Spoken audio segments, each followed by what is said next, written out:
Okay, good evening, everybody. Welcome. Tonight's meeting is on spray irrigation. It's an exploratory proposal overview by John Ross from Worcester County Deputy Director of Public Works. First, though, let's stand up and do the pledge, please. Pledge of allegiance.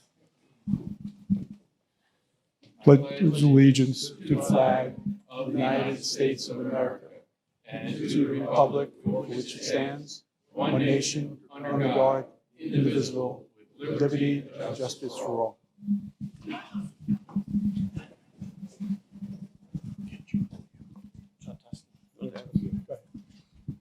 We'll try and get away without using this. That's okay.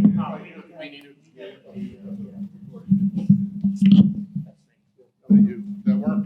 Right. That work. That work. It's got to be real close to your lips. This one works. There you go. Okay. My name is John Tustin. I'm the Director of Public Works here in Worcester County. I've been with the county for about 35 years, so I've got some long-term history of life in Ocean Pines. Was anybody in this audience living here in 1985? Okay, you remember Maryland Marine Utilities then. They were the original operator of the wastewater and water systems here in Ocean Pines. About that time, there was a building moratorium in the Pines because of inadequate sewer treatment, sewer conveyance capacity, and Maryland Department of Health and Mental Hygiene came in and slapped the building moratorium. Maryland Marine couldn't get their act together. They kind of dissolved themselves.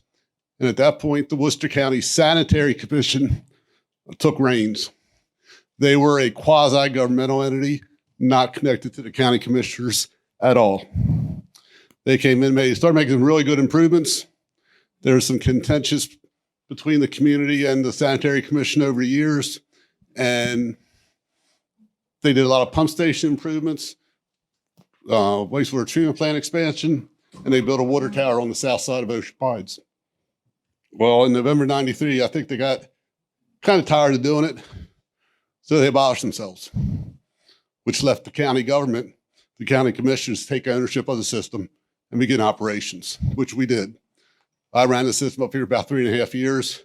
Mr. Ross has been with the county since 2002, involved in the day-to-day operations. We have what I believe to be the only publicly operated wastewater treatment plant in the state of Maryland that does not pay into the Chesapeake Bay Restoration Fund because of the high quality of effluent that we produce, which saves the ratepayers about $60 a year, which that means that we don't have to give the state of Maryland $500,000 a year to make improvements to wastewater treatment plants on the other side of the bay. So that's a good thing. Our water quality for our drinking water is fantastic. I will say, and John will expand on this a little bit later, that the same irrigation water that is used to irrigate the golf course is the same drinking water that is used for your drinking. Same aquifer, same water. So both the golf course and we are pulling at times over 2 million gallons a day out of that aquifer. So think about the environmentalist aspects of that as the night goes on. So with that, that's got my introduction. I'm going to turn it over to Mr. Ross. Again, John runs the day-to-day operations here in Ocean Pines and has a great technical expertise. Okay, thank you. And as John said, you've got a lot of things going for you here in Ocean Pines.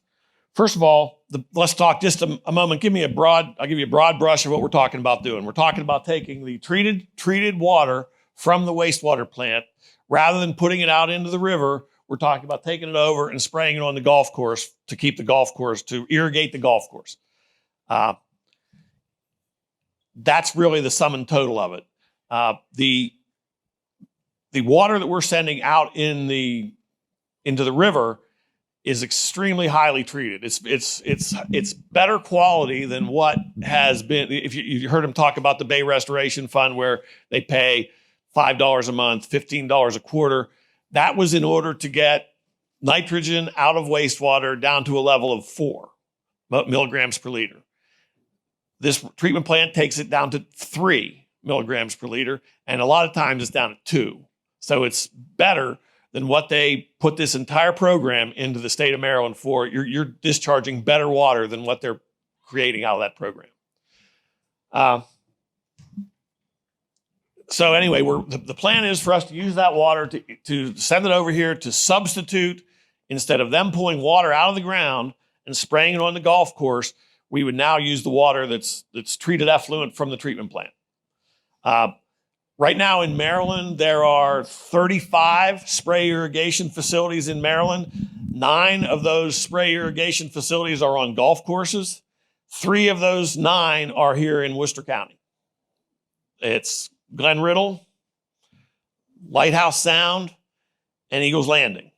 We're also eventually going to spray at River Run, but we haven't started spraying at River Run yet. But those 3 are currently, have been, as long as Glen Riddle has been up and running, as long as Lighthouse Sound has been up and running, they've been spraying effluent on their golf courses. So this is not something new. This is very commonly done throughout the state, throughout the country for that matter. A lot of things down the south, down in Florida, in those areas, they all use reuse water for irrigating. They use it to irrigating plantings. They use it to irrigating landscaping. And a lot of them, again, use it for spraying on the golf course. Let's talk just for a moment about your water system. Okay, your water system, we have 5 water supply wells here in Ocean Pines. Those water supply wells, we're permitted to pull out of those wells 1 million gallons per day on an annual average and 2.5 million gallons per day on a peak month. So we pull anywhere from 1 to 3 million gallons per day out of those wells on any given day. Now, the average stays down below 1 for the year and stays below 2.5 for the peak month, but there are days when we pull nearly 3 million gallons of water out of that well. On top of that, you have the golf course irrigation. They could be pulling 200,000 gallons a day out of that well, potentially. So that water is all coming out of the same reservoir, if you will. It's the water that's under the ground. That's where it's all coming from, the same one. So the water system here in Ocean Pines, and I've just found this out, so I'm gonna look at my notes a little bit on this one. The water supply here in Ocean Pines is one of 5 water systems in the state that's under a water management service area, a water strategy area, where they monitor the withdrawals out of our wells, in order to make sure that we don't begin to pull salt water in. Because you know where you are with relation to the salt water, where the bay and the river and the salt water, how close it is. We're monitored regularly to be sure that we're not pulling salt water into our water supply system. Additionally, this water supply system is unique. I mean, we are able to pull the water out of the ground. We're able to adjust the pH, and we're able to chlorinate that water, and it meets every requirement of the Safe Drinking Water Act. We do not have to filter it. We do not have to treat it with chemicals. We do not have to do anything like that with it. We are able to meet all the requirements of the Safe Drinking Water Act, and everybody gets a report annually on that, without building a water treatment plant. If it ever gets to the point where you have to build a water treatment plant here, go down and take a look sometime what we have to go through at Riddle Farm in order to clean the water up, what we have to go through over at Mystic Harbor to clean the water up. We have, not only do you have to filter the water, you have to add chemicals to the water, but then you have to backwash the filter, so you're making additional wastewater when that happens. This is just such a unique water system up here in Ocean Pines. You want to protect that water system. This is, you will regret it if you ever have to go into a different aquifer as far as water quality and ease of producing drinkable water.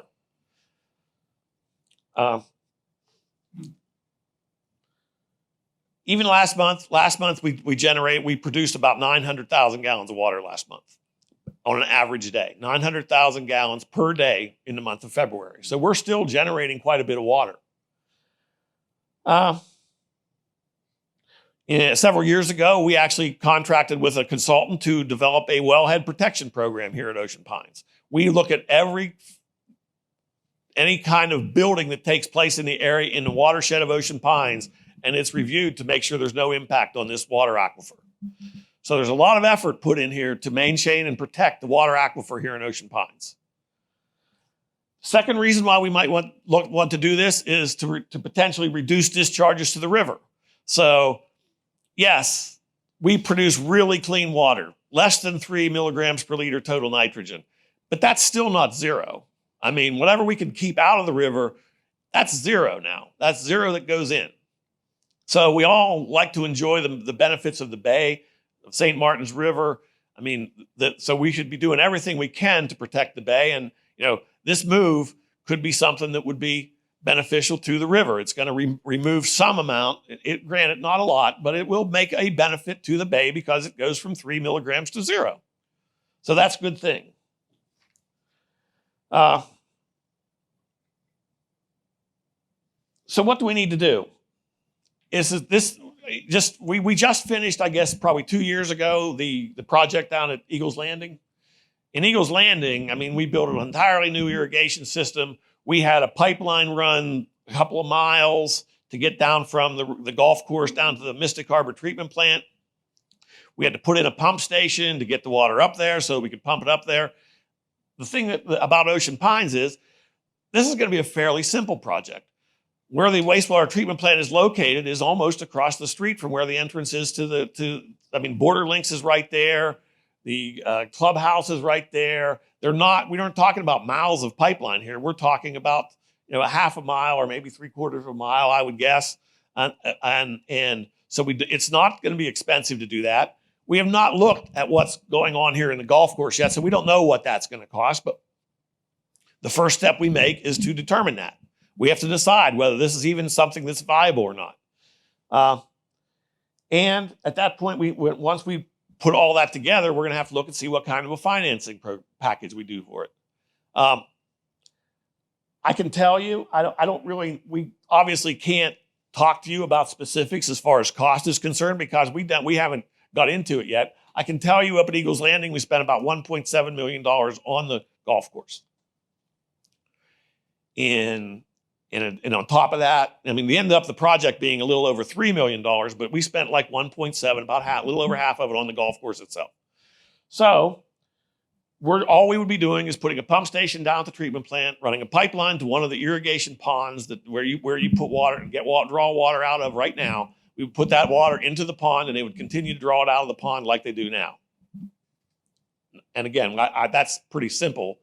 But it's not far. It's not really disturbing a lot because we're only going from the treatment plant to basically to the golf course. Of course, all this stuff has to be done. We're going to be with the state. We're going to have to get construction permits for it. We're going to have to do a monitoring program for it. We'll end up having to put in monitoring wells to make sure we're not contaminating anything in the aquifer. But we've done this in Mystic Harbor. We've done it in Lighthouse Sound and Riddle Farm, and we never have real problems with that because the effluent that we're pulling out is very, very good. I know everyone's going to want to know who pays. That has not been decided at this point. Okay, I mean, obviously, there are really two choices here. Okay, the water and wastewater program can pay. The association can pay for whatever improvements needed to the golf course. But at the end of the day, it's still the homeowners in Ocean Pines. I'd like to tell you, maybe we can get some potential grant participation. We don't know. Maybe we can get very low interest rate financing. We don't know. Maybe we can get some local contributions. We don't know. That's what our first step and what we're proposing to do right now and why we have to have this public hearing. We've got to make a decision is we're going to be putting $25,000 in next year's water and wastewater budget to begin the step. And the first step for anything is to do a feasibility study. Once we get the information from the feasibility study, that information will be public. We'll take it to the county commissioners and show them what it is. And a decision will have to be made whether we move forward with the project. No decisions like that have been made at this time. It's just a concept that we believe is worth looking at for the long-term benefit of Ocean Pines. And that's pretty much what it is. At that point, I'm ready to okay, go ahead. I'll add one thing. When the county took the system over in 93, early in 94, the commissioners did a very wise move. They established what I call the Water and Wastewater Advisory Board. It's made up of 5 residents within Ocean Pines. They represent the Homeowners Association of Pines community. They meet monthly, non-compensation. They were able to collect $50 per meeting, but as a group, they have chosen not to collect that money. So they're doing this as a pure community service. Part of their roles is to look at capital improvements, operational improvements, day-to-day operations. They review and approve the budget every year. They send the budget to the county commissioners with the cover letter saying that they have taken the time to review the budget, what they do in January and February. And then the commissioners review the budget, hold the appropriate public hearing, and adopt the Ocean Pines wastewater budget every year. This advisory board also has put together a 5-year strategic plan. Where do we want to be in 5 years? Where do we want to be in 10 years? What can we do better to make this community a better living community? And that's pretty admirable. They put a lot of time into that. So a lot of people ask, where did this come from?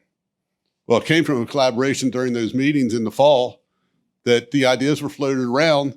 What if we could spray some of the effluent on the golf course? So we as staff kind of started looking at it, talking about it, took the opportunity to meet with management of Ocean Pines, made sure they had a comfortable feeling with it. At that point, I then took it to the county commissioners the end of January, which is when it hit the papers, which is when it hit the forum, when all the comments started. It's precipitated a meeting tonight. And hopefully we can answer a lot of your questions tonight. This is a good project. It does benefit the Ocean Pines Homeowners Association. In the long term, it's environmentally sound. With that, John?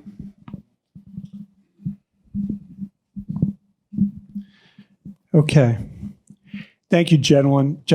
I believe that was a good background of the program. You did provide factual detail, history, and possible options for funding. I would like to repeat, at this time, it is only exploratory. And as John mentioned, it is a concept for the long-term benefit of Ocean Pines. Only exploratory at this time. Okay, so at this point on the agenda, there is a member Q&A. I would like everyone that wants to ask a question to please step up to the microphone, state your name and address. Please limit questions to 2 minutes or less. Questions must be limited to the scope of the stated town hall topic, the spray irrigation exploratory proposal. Okay? Clarify that. Clarify. You're only going to allow questions and not even allow comments? Okay. Questions and comments limited to the scope of the stated town hall topic, the spray irrigation exploratory proposal. So yes, I will include comments. How much time you want? 3 minutes?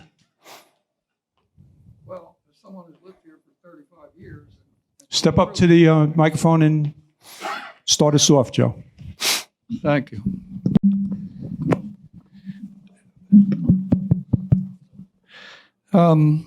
Joe Reynolds, 84 Watertown Road. John Tustin, you made a comment at the beginning about the, back in 92 or 93, whatever it was, that the Worcester County Sanitary Commission dissolved themselves. I suppose technically that might be somewhat true, but prior to that,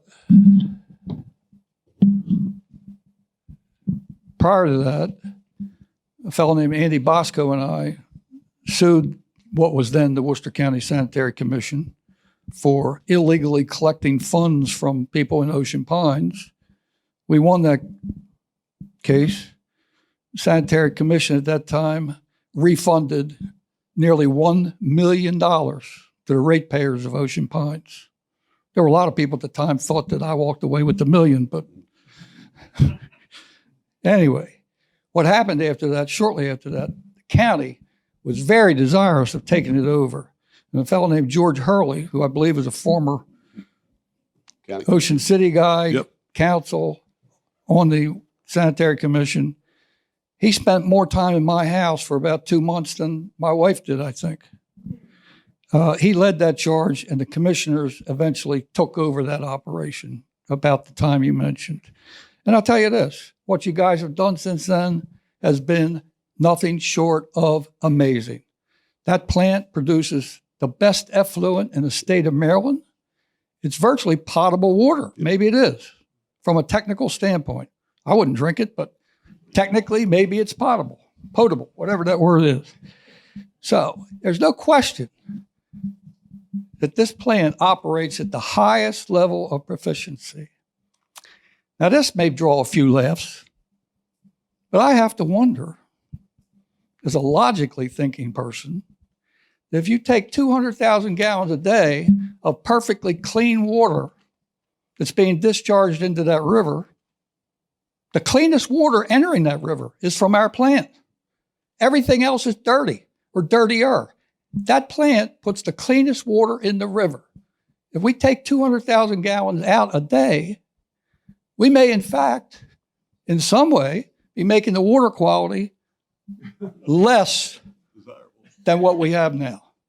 Now, I would like to talk to a chemist at the state and find out about that. But at any rate, getting to the issue at hand, I don't see any big health problem with what you're proposing. I don't think it's going to do any good for the environment, and whatever benefit there is probably going to be immeasurable and potentially be less of a benefit to the environment.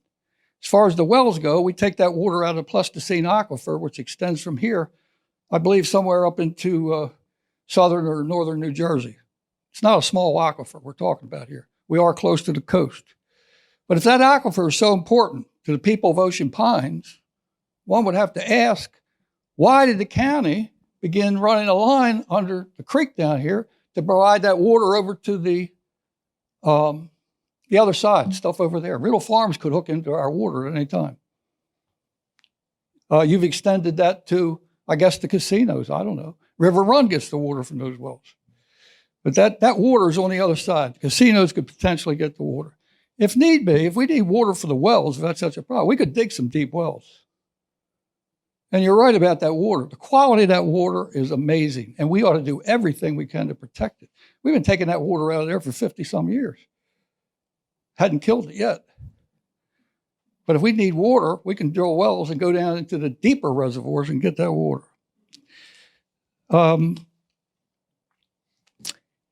But one final thing. And to me, it's a matter of priorities.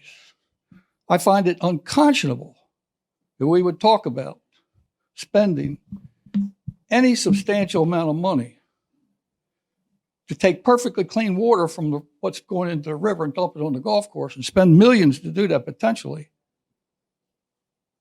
while we have overflowing tanks with raw storage on lots of people that live in Ocean Pines. And I would urge the commissioners, don't spend a dime on this. A dime. Don't even spend the 25. Don't spend a dime until a plan is in place to stop raw storage overflowing on lots in Ocean Pines, particularly during heavy rainfall periods. Plan in place to replace those within 2 years. The plan that John put forward is to replace those tanks over a 24-year period. The state told you guys to replace them 20 years ago. Now you want 24 more years. It's not right. And as I said to other people, who wants a toddler playing in a yard that might have raw storage in it from time to time? Okay. Or when you get out of your car and you walk through the water in the rain, you're taking it inside. Fix the tanks. Okay, that's 5 minutes. Thank you, Joe. Next. Yes, the gentleman in the back.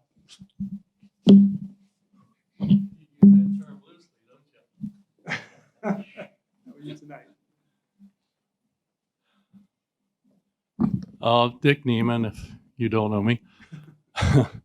I got a question for John and one for John. One is, I, as a ratepayer here, I'd like to know if my mind is right, about every $1 million costs me another $120 a year if we had to pay for it. But it wouldn't be that if you spread it over, 10 years, it'd be $12, okay? So I thought I'd like to know the cost to the individual ratepayers and what time, if we don't get any other money, at how much we would have to pay each year. I think it's going to be significant because when people start taking money out of pockets, then it gets a little tougher on you. The The other thing, or Okay, let me just Sure. give you a real quick answer. sure, I mean, we have not. only have 2 minutes. We so- okay. We have not. Obviously, we've not done a study yet, so we don't know. But knowing the fact that we spent $1.7 million over at Eagles Landing, just giving you an example, if we ended up spending $2.5 million on this, you'd be looking at about $6 a quarter, $2 a month, Over how many years? over 15. Yeah, you need to put that It's out there. but I mean, I don't. Obviously, that's a wild guess. That's fine. Just to give you the kind of We order of won't hold you magnitude money to you're that talking at about. all. I'm not going to come back. Just the order of magnitude money you're talking about here. It's $2 a month. The other question I have, if we put all that nitrogen on the golf course, are we going to save a whole lot of money on fertilizer? No. Probably not. All right, so this is just You've a, taken all the nutrients out. You'll have to put fertilizer. I don't know. well, this is just a good thing to do then, Yeah, I right. guess. Okay, thank you very much. Yes, please, come on up. Just please state your name and address.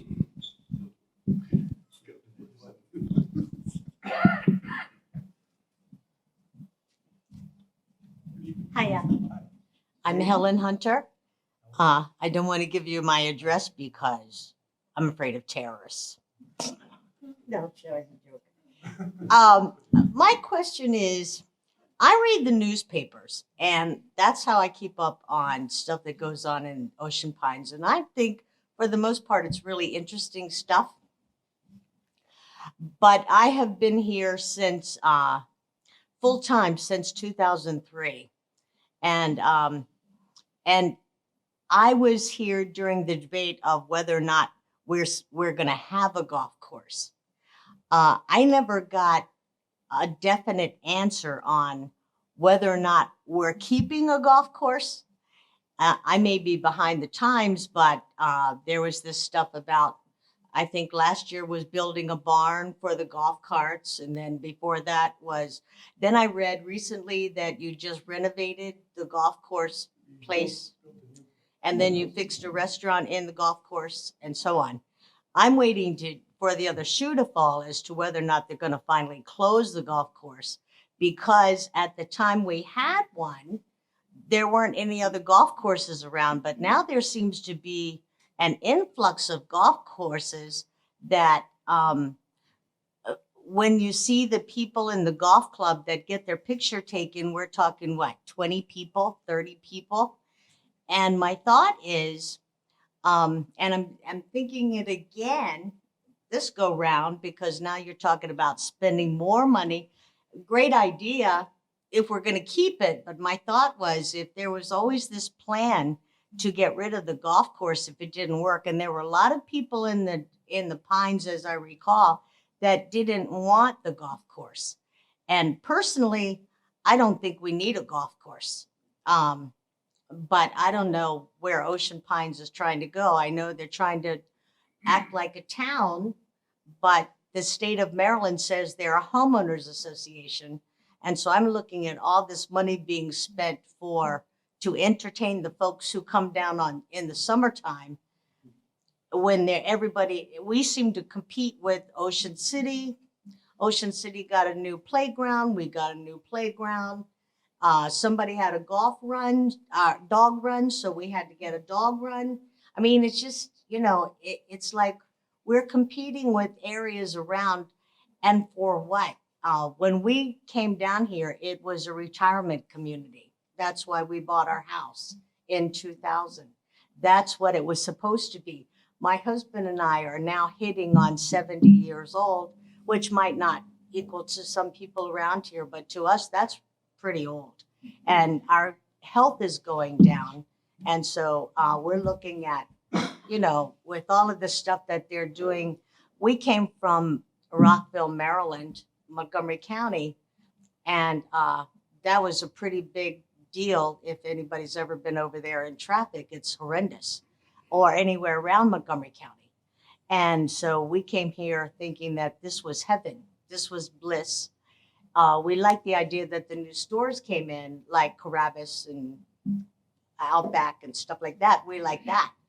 But, we want to still keep it at kind of a leisurely thing. And I'm just wondering if we're getting away from leisurely, which we're still on the water underneath of our, everybody's land base, bunch of water. I mean, we dig a hole in our yard and the water starts coming up like black gold. Only wishing. But, we just, we want to kind of tone stuff down. And no offense, what sounds good, but are we going to keep the golf course? Is that something for the future, or are we finally going to throw in the towel and say we could do something with putting some houses in there and getting more tax? Thank you very much.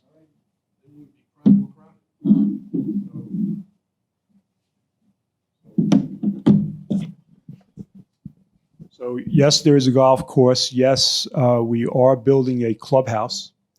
The board voted on that last year. In fact, we're almost finished. It'll probably finish in the next couple of weeks. Yes, there is a new cart barn. Both are coming in under budget and will be under budget. There is a new clubhouse bar and grill that will be run or managed by the Madwar Company. And yes, we have a golf course. So that's where we are right now. I don't know of any plans to shut it down. And that's where we're at. Yes.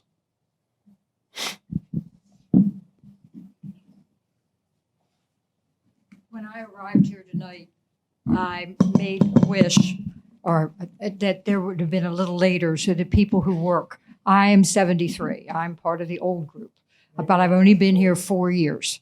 Okay. I like the idea that younger people are moving in because that gives stability. These are homeowners, not renters. On my block alone, I have 4 people now under the age of 40. But what I would have liked to had more them to be able to hear this. I live the end of Mountain Road in Pasadena, one of the biggest aquifers there is. Okay, we started to have difficulty about 10 years ago. I've been down here in the Pines permanently with attrition, hydrostatic pressure, all kinds of seepage from bay water into our aquifer. So then we had to all go 200 feet. Then we all had to go 400 feet. And then we all had to have Culligan systems over which people have no idea how destructive the Culligan system backwashes are to the environment. It will scare you when you read it. You come home with the acid at arm's length. I think that anything we can do to get 200,000 gallons off of that aquifer is beneficial, because there is the idea that, as you well know, that if the pressure lessens in that aquifer to a degree, that seepage can begin. And once it begins, it's insidious and it's just about impossible to stop. You do a wonderful job. I drink the water. I couldn't drink the water, even with the Culligan system in my house. 40 years, we tried to perfect it. 40 years, we never did. I come down here, I drink the water, my husband delights in it, and I wish to thank you. And the idea of taking that much pressure and demand, I should say a better word than pressure, demand off of that aquifer to put it on a golf course is fine, because it's going to come somewhere. And maybe you're polluting the water more with putting that cleaner water right into the river than what would happen once it runs through its natural course to get there. Again, thank you so much. And thank you to the Pines. We're getting more and more open, and it's delightful. One last thing, when you start to figure out the money, put it out there, because the women in the Pines will like that. We'll look and we'll see and decide rather than conjecture. You should hear the stories at the library right now. It would scare the daylights out of you. Have a safe night. Thank you, Paula. Anybody else? If you do come up, please state your name and address. Right? Come on up.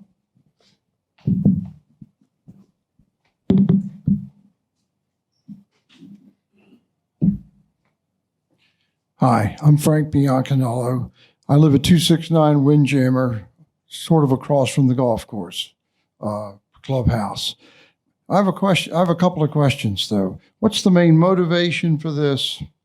You said that it cost $1.7 million to do this at Eagles Landing. Rounded to $2 million. You said you're going to go about a half a mile here, so that's an eighth of that. 8 into 2 million is 250,000. So you've got a ballpark number about what this is going to cost. But what's the motivation for it? Does the golf course pay for the water that it uses? Or are we just trying to take 200,000 gallons out of that we're dumping in the bay every day? Who benefits from this? I mean, the water here is delicious, by the way, and I've seen. I look at the chemical report every year. You guys do a great job. There's no question about it. But why are we doing this? I mean, does the golf course pay for the water that they use? No, we would not expect the golf course to pay. The reason we're doing it is pretty much what we said. We're going to try to protect the aquifer on the water supply side. And we're going to try to reduce the nutrients going into the bay on the discharge side. That's the whole reason. Does the county save money by doing this? No, because whatever money is spent by the county here in Ocean Pines on the water and wastewater stays here in the Ocean Pines service area. So the only benefit is you're going to save 200,000 or more gallons taken out of the aquifer every day. Mostly during the summer, yeah. Can't do it. Right. We wouldn't be able to do it all year. What about the infrastructure? Replacement of the infrastructure. Why isn't that a benefit to the golf course? Come on up, Jack. Please state your name and address. Name's Jack Collinson, I live 525 Ocean Parkland. If you could, I think there is a benefit, and the gentleman brings up a great point. You know, why are we doing this? What is the benefit to do this? There's infrastructure involved here.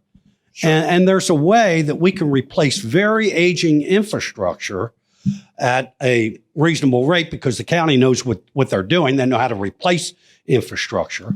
And that becomes a direct benefit to the association as well as the golf course itself. Yeah, I mean, and the cost. We would make sure that the irrigation system is sound. We would make sure that the water goes where we want it to go. And if there's any portions of the irrigation system that need to be replaced, we would have to replace them. That would be a part of the deal. And Part of the study. Part of the study. And part of the study. We would have to decide how much money we have to invest in the golf course. And the benefit we have with this project, very honestly, is this is voluntary. We did it when we did it at Eagles Landing. There was no voluntary about it. We had to do it. Okay, so by the fact that it's voluntary, we can decide to replace every piece of pipe on the golf course, or we can decide to replace a little bit of the golf course, or we have a lot of choices to make, and they're all voluntary. They're all local. There's nobody up in Baltimore telling us what we have to do. We can look at it. We can say, too expensive. We're not going to do it. Or we can look at it and say, what about if we cut it back here? We did a little bit every year or do something like that. It gives you those choices because nobody's holding a gun to our head to do this. It's our decision.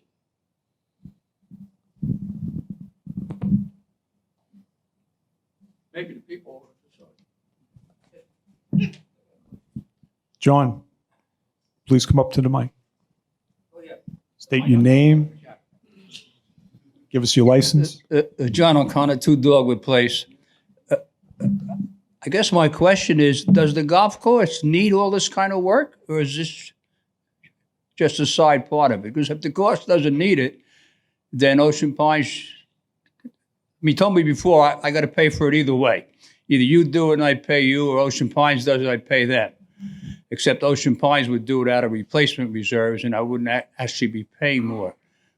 But does the golf course need any work? I guess the question. Andre? Yeah, In go ahead, bad shape, Andre. is it? Andre, please. Yeah. Yeah, okay.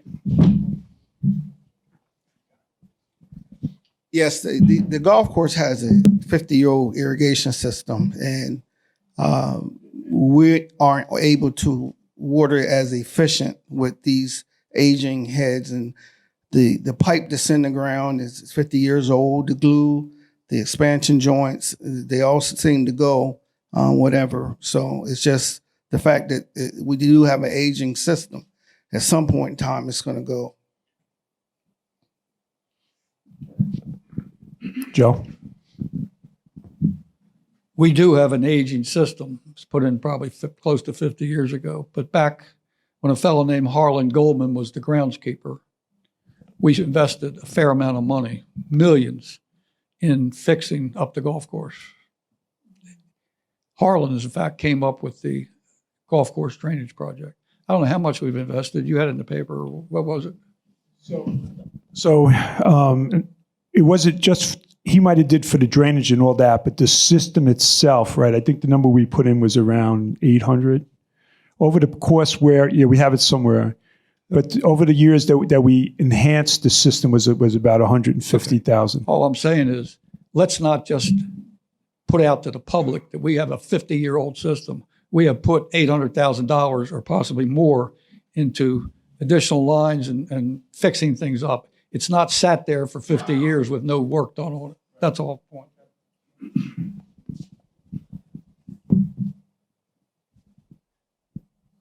Harry, please state your name and address. Harry Rutter, 60 Nottingham Lane. John, just as you mentioned a few minutes ago, the golf course clubhouse is new. Last year when this was discussed, it was going to be a community center. Yeah, that lasted long enough to get it built. Now it's a golf course. The concern that I have is you're talking about a minimum of a 15-year plan here, right? It'll take 15 years to pay for it at best, right? Give or take. There's 20 other golf courses about 20 in the immediate area. And this golf course, according to the 2018 auditor's report on Ocean Pines, lost $396,000 some odd dollars in operational costs. That didn't include depreciation, and that also didn't include a lot of our DPW work on there. So, 318 just for operations. That probably included the depreciation. okay, what's 300? There was All right, it's fine. It was less than 2018 was less than 100,000 operational. Now, my concern is, just as that other lady said, golf is a dying sport. You're committing 15 years to this golf, minimum of 15 years more to this golf course. And, then the other thing is, on March 2nd, the University of Maryland sent a water restoration specialist here for a meeting, and there were only 7 of us went to the meeting, one board director, and their concern was nitrogen going into the river. Now, it's great that we have 3% or less nitrogen coming out of the plant, but a golf course uses substantially more nitrogen fertilizer per square foot than a lawn. And the University of Maryland is saying, hey, your lawns are destroying the river. Well, the golf course is doing a much worse job of it per square foot. And the golf course is right on the waterways. I think my recommendation would be before we spend any more money on the golf course, so far all we've built is a community building and a golf cart barn, which could be used for other things. I think it's time that a plan be put together to say, okay, I don't want to use the term park, an environmental community center. The state of Maryland will right now pay any place over 10 acres, any private property over 10 acres, they will pay to put natural trees and natural vegetation on there instead. The natural trees and natural vegetation would not require an irrigation system, so there saves you $200,000. They wouldn't require the whole irrigation system. There's another couple million you save. And we'd be putting much less nitrogen into the water than we are as a golf course. Now, I'm not trying to make the decisions, but this is a homeowners association, and it would be real nice to see a plan A and a plan B. We're going to spend $3 million more on the golf course, or we're going to turn it into a community center. Now, if we turned that into a community center, environmental thing, we'd have the state looking good. we'd have an association that suddenly became, instead of a pollutant, we could advertise to the people, hey, look at this. We've got this big 75-acre environmental center. Just food for thought. So let me just break. First of all, thank you, Harry. And there's some good questions there or comments. But first, let me talk about the what I term the clubhouse. That is a community center. Once I have the pictures for the next town hall, once it opens, you'll see the majority of that building, with a room probably bigger than this one, is the community center. The pro shop is not anywhere near, not even close to the size of the community center or the room that would be used for the community. The turn grill now will be called the Clubhouse Bar and Grill, which would be a food venue for anybody, not just the golfers. So it definitely is a community center in addition to a golf pro shop or a golf building on that point. The second point I just wanted to make, and to address the other lady I forgot, but we have over 1,800 families. There's not just 20 golfers or individuals in that building. There's over, and we've done this and they check it every year. I'll just use the 1,800, but it's give or take. 1,800 families. That's not 1,800 individuals. So for instance, it could be, say, anybody's house. There might be 3 individuals in that house using the golf course. So that's just one fact that the golf team or department puts out there. As far as the building, as far as if it was something else, like I didn't do a study on it, I understand the point and I've read it over the years and everything, but there would be a cost to maintain. You mentioned 75 acres. I don't know how many it is, but it certainly would cost hundreds of thousands of dollars to maintain that in the building. So yes, golf last year, in my recollection, without having the numbers in me, I believe operational, it was less than $100,000 with the building that we had there, which was deemed, you can deem it whatever, it was not efficient. It just wasn't good. So let's see what happens. That's what the board went forward to, and we'll go from there. But I'm just saying, yes, a community center, I understand that, and it's not up to me to decide if it is or isn't. That's up to others. But there definitely would be a cost that would probably be hundreds of thousands of dollars to run a 75 acre plus a club, plus a community center. Okay, next. Oh, please, yeah, come on up. Sure, sir. Please, you have to state your name and number. 37 Salt Grass. Okay. How high are the ceilings in the room you're talking about? Yes. So, and I know Steve will jump in. I believe it's. Pickleball. Oh, yeah. Well, no wonder Steve wanted a high ceiling. Badminton. It's 14, right, Steve? 12? No, the building, the community center. We're going to be spraying in the clubhouse? It's 12 feet. It's 12 feet. It's not 9. It's 12 feet. No wonder Steve wanted 12 feet. You can play pickleball in there. Please come up. State your name. The gentleman on the, oh, it's Doug. Doug, please state your name. Doug Park, 16 Sailors Way. I wanted to clarify something. You cited a statistic. I want to make sure I understood it properly. You said on a daily basis, you're drawing about 1 million gallons a day from the aquifer, right? And then you also said that on any given day, you're looking at about 200,000 gallons to irrigate the golf course. Is that correct? So basically 20% of that daily consumption of water from the aquifer is being used to irrigate the golf course, give or take a few. That would now, if we went with this particular solution, that would actually take a reduction. We'd be taking 20% less water out of that aquifer than we are today to do the same thing. Is that true or not true? I'd have to go through the numbers, but I mean, Okay.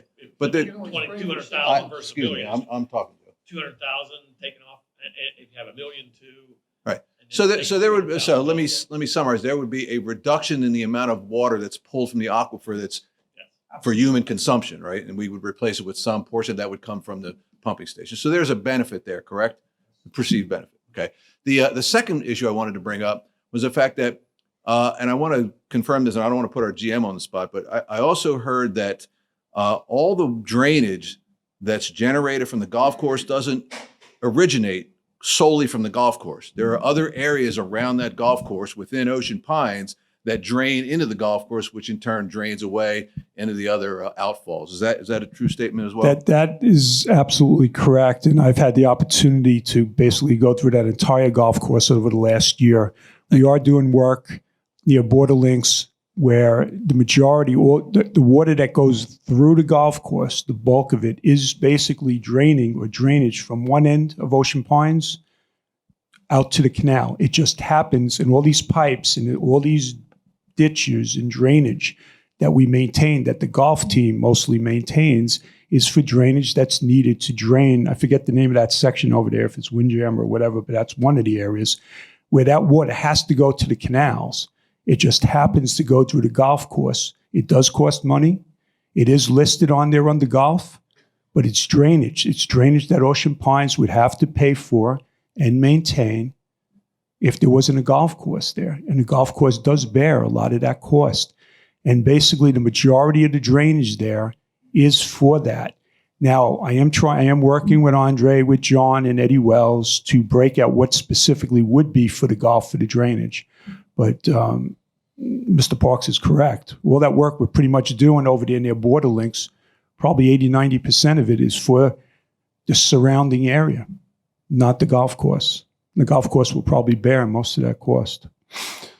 Okay, next, a lot of questions. Let's get the gentleman there first, and then Joe.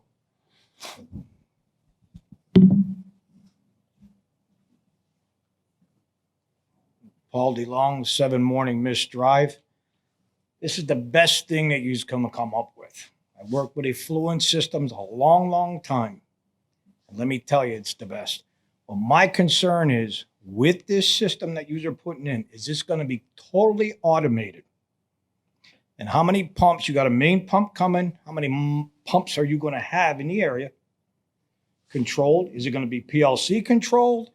Process controlled? What is it going to do to cut down on us having maintenance people go out there and change the heads or do this or whatever? The irrigation system we put in over at Eagles Landing, I mean, obviously we haven't done the study on this, so I will tell you this: the Eagles Landing irrigation system, the superintendent can sit there in the clubhouse on his cell phone and tell, I want water to come out of that sprinkler head. And he can do it on his cell phone, and the sprinkler head pops up and the water comes out. Is that all wireless controlled? Oh no, there's wire. There's wire to every one of those sprinkler heads because you have to have power to pop the, the sprinkler head. I understand that. But The for control. The control system is wireless over there. Okay. Yes. All right. But it's all. I mean, it's all. I mean, I'm not an instrumentation guy, but I mean, basically, what they're. I mean, it's all ended up internet controlled. Basically, when it's all said and done, you got a dedicated web page, those kinds of things, which are done by people a lot smarter than me. Yeah, it's a good system. I'm telling you, it's gonna work, guys. Joe. Yeah, just to clarify, Doug did ask a good question there about the 200,000 gallons. But like so many things, the devil's always in the details. The 200,000 gallons a day to water the course, if that is the number, is that the number? In the summer, okay. Well, that's important. It's in the summer because we can only use the water from the plant in the summer. And nobody's really addressed that. So this stuff always goes out with a lack of detail. I believe, and I could be incorrect, but my information that I have indicates that we can only water for approximately 6 months out of the year by state law. And that during periods of rain, if we have thunderstorms and so on, that it can't be used. So the issue becomes this: if you're going to pump the water from that location into the ponds, what do you do when you can't use the water from the plant? That's one issue. And are there areas in proximity to homes? Are there any setback requirements that would require a separate sprinkler system that does not use the water from the plant? Do we know that? Are there requirements of setbacks from homes for spray irrigation from private property? I'm going to let my setbacks guy tell you. Yeah. My name is Bob Mitchell. I'm the Director of Environmental Programs for Worcester County. There are setbacks for lower low technology plants and plants that aren't producing the high quality effluent that this plant is doing. Now, this plant would have zero setbacks. It's class 3 effluent. We really even have class 4 effluent here. You could flush your toilets with it if you had a purple pipe situation in your home. The reuse stuff is already provided for in the plumbing code. The only place in Worcester that's doing that is the Assateague at the Sarbanes Center, right? When you go over the Assateague Bridge, they're a federal facility. Something like that really needs to be done and permitted through the state for those things. It is a bell curve. Again, it's not just 6 months. You can do it. And the state of Maryland also has a requirement for no wintertime application of nutrients. There is nutrients, even though they treat it, there is nutrients still in the water. So it's a bell curve. Again, July and June are the highest, and then it tails off in the other months. We do have months where we can spray in, close to the winter. You can't apply it during the 3 winter months, but you can apply it the other 9 months. That's where we're at. I mean, that's where we have with the golf course at Eagles Landing, which we have shoulder months with high use and high flow or moderate flow. We're still getting stuff out of that. Even with 3 parts per million nitrogen, if I go there or if you go to 2, we're still producing poundage. So the discharge into the St. Martin's River does have pounds of nitrogen in it. And over the course of the year, that does add up. And if you take that out or try to reduce that, that's just part of the overall efficiency of the project. Here, we're trying to get 2 ships to sail in the same direction, maybe even 3 on this one, and combine efficiencies between the project. It's kudos to the advisory board and to the Board of Public Works and the Ocean Pines Association to try to think outside the box, that we're all trying to do the same thing. We just presented the watershed plan for Assawam Bay to the commissioners at the last meeting. We're working to move to St. Martin's and Isle of Wight. St. Martin's River out here is part of the Isle of Wight watershed. We have a big slug of load from agricultural lands. We almost have an equivalent acreages on developed land in the whole Isle of Wight watershed. We're almost 25% each, if you can believe it. Now, we do have an upstream, we do have a Delaware component, but looking at Maryland below the Dixon line, we're almost equal here. So this is a nutrient reduction effort. It's also an aquifer protection effort. It's part of our planning process. It's part of our wellhead protection program. Our water resources element is a component to an amendment to our comprehensive plan that calls for this kinds of thing. The aquifer here is unconfined. That means it doesn't have a clay layer over top of it. That means what we do on the land comes down in the aquifer. We want this to renovate it. We want to make the best use of it.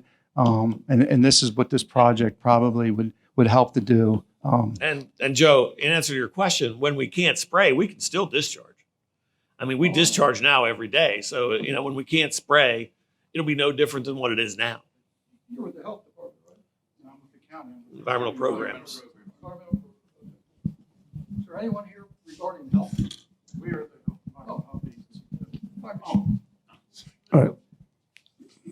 From a priority standpoint, what should be done first or simultaneously? Fixing overflowing raw sewage or spraying the golf course? Okay. You asked for it. The scope. This is a project that is a proposed project to do a nutrient reduction effort. I believe John has already addressed partly what you have on the overflow.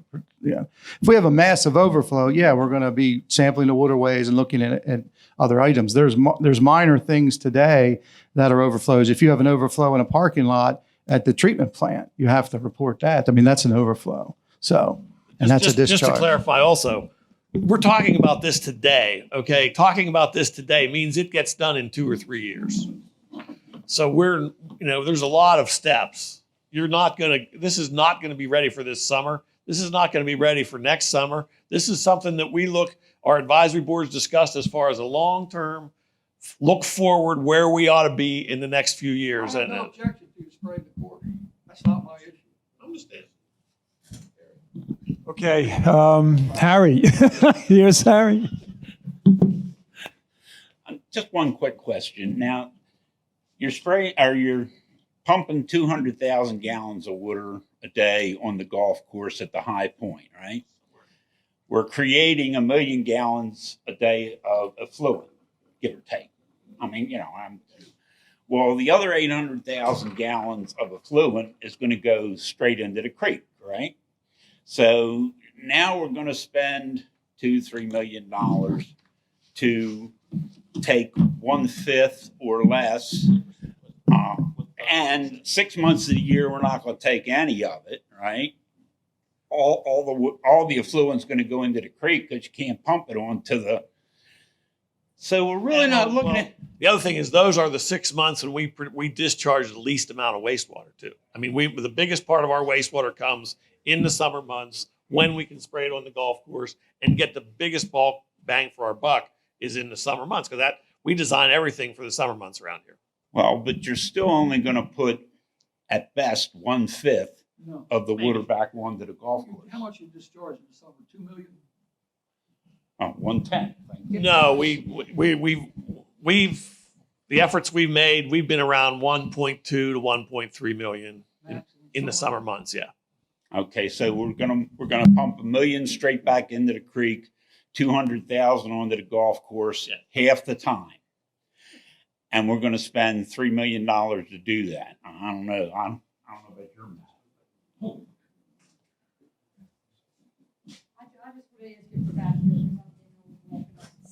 Okay, Paula. One question about these septic systems. Paula, I'm asking everybody to stick to the scope of the evening, but But I have one question. When he's comparing your effluents, and he has interjected the septic tank or holding tanks, I have one question briefly. As a 5-year resident here, these septic holding tanks or whatever they are, they've always been here in the Pines for a duration of years. Okay. We have to appreciate with the affluence and the changes it's going to make that they shouldn't be tied together. This kind of stuff should have been being repaired as it went along. What I've seen since I've lived here, and this is abrupt, people never wanted to spend a penny for a nickel. So they didn't spend it to fix it. And now that it's really getting bad, they want you to do it in one day. We need to appreciate the changes that this board and this management has made in the past year and work with them to correct things and not tie it to everything that wasn't done to this improvement for the golf course.